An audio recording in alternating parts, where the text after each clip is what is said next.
चिरंजीव कार्तिक संजय माने यास जन्मदिनाच्या हार्दिक हार्दिक शुभेच्छा। शुभेच्छुक मामा, मामी, मावशी, काका, आत्या, मामा, आजी, आजोबा, माने व मोरे परिवार तसेच अण्णाभाऊ साठेनगर SYB ग्रुप भिलवडी, तालुका पलूस, जिल्हा सांगली। विद्यार्थ्यांचे दाखले देण्यासाठी विलंब करणाऱ्या नायब तहसीलदार यांची तात्काळ बदली करावी व विद्यार्थ्यांची होणारी गैरसोय टाळावी, अन्यथा तहसील कार्यालयाजवळ ठिय्या आंदोलन करणार असल्याचा इशारा संग्राम थोरबोले यांनी तहसीलदार यांना लेखी निवेदनाद्वारे दिला आहे।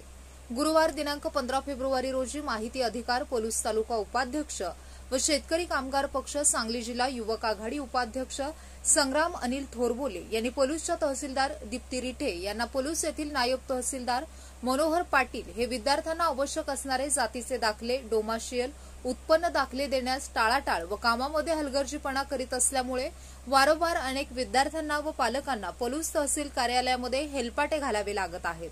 तरी याचा आर्थिक फटका पालकांना बसत आहे, तसेच शालेय विद्यार्थ्यांचे नुकसान होत आहे।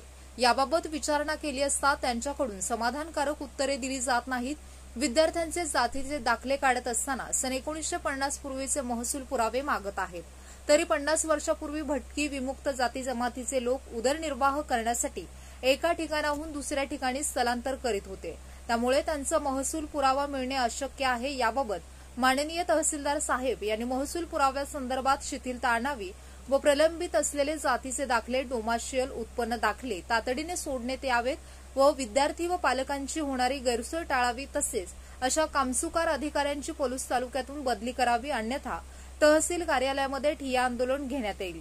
याची योग्य ती दखल घेऊन योग्य ती कारवाई करावी, होणारे गैरसोय टाळावी ही नम्र विनंती, अशा आशयाचे निवेदन संग्राम थोरबोले यांनी दिले आहे। आज पलूस तहसील कार्यालय इथं तहसीलदार यांना शेतकरी कामगार पक्षाच्या जिल्हा उपाध्यक्ष आघाडीच्या वतीनं माहिती अधिकार पलूस तालुका उपाध्यक्ष या नात्यानं आज एक निवेदन देण्यात आलेलं आहे। त्या निवेदनासंदर्भात इथं जे जातीचे दाखले काढण्यासाठी जे 1950चा पुरावा मागितला जातो, त्या पुरावा हा इथले प्रशासन मागत आहे।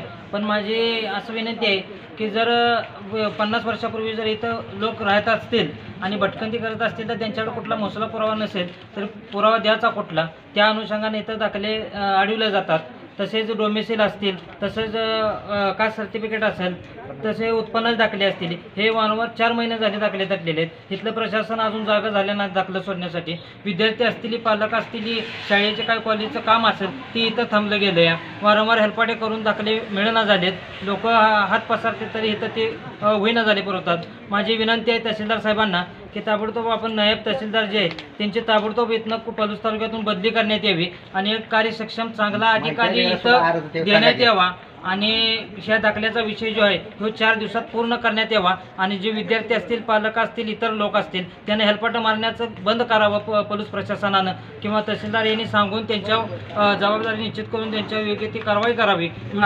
निवेदनाची दखल तहसीलदार यांनी ताबडतोब घेण्यात यावी आणि अन्यथा की जर नाही गांभीर्याने घेतलं तर आपल्या कार्यालयामध्ये ठिय्या आंदोलन करण्यात येईल, एवढीच मी विनंती करतोय आणि काय असेल ते निर्णय त्यांनी 4 दिवसात घ्यावा।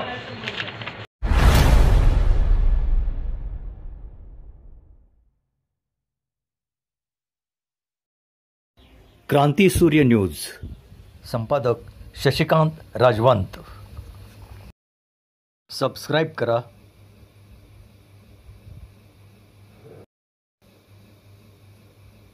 बेल आयकॉनला क्लिक करा आणि लाईक करायला विसरू नका।